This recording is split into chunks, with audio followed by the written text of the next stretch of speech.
আসসালামু আলাইকুম। আজকে পয়লা মে শ্রমিক দিবস, আর শ্রমিক দিবসে আমরা আছি আজকে রংপুরে। তো আমরা একজন শ্রমিককে জিজ্ঞাসা করবো যে আসলে পয়লা মে শ্রমিক দিবসে তাদের চাওয়া পাওয়াটা কি, বা তারা কি থেকে বঞ্চিত হচ্ছে। তো জিজ্ঞেস করি তাকে, তো পয়লা মে শ্রমিক দিবসে আপনারা কি থেকে বঞ্চিত হচ্ছেন, বা শ্রমিক যে আপনারা আছেন আপনাদের যে চাওয়া পাওয়াটা কি আসলে? আমাদের ন্যায্য বেতন, অনেকের বেতন কিন্তু অনেক ডিফারেন্ট থাকে এখানে। আমাদের ন্যায্য বেতন নয় একটা, মূলত প্রথমত আপনাদের কাজ অনুযায়ী আপনাদের বেতন দেওয়া হচ্ছে না? অনেক কম বেশি আছে এখানে।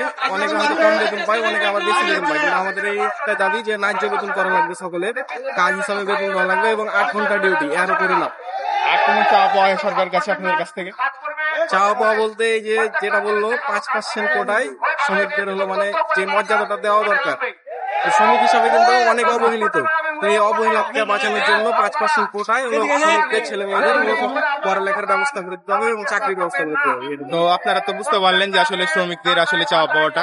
তো আপনারা যারা শ্রমিক আছেন তাদের চাওয়া পাওয়াটা কি, বা আপনাদের সরকারের কাছে আসলে কি প্রয়োজন আমাদের যে শ্রমিকের যে চাওয়া পাওয়াটা, সেটা অবশ্যই কমেন্টে বলে যান। আর আজকের ভিডিওটি আপনাদের দেখার জন্য ধন্যবাদ সকলকে।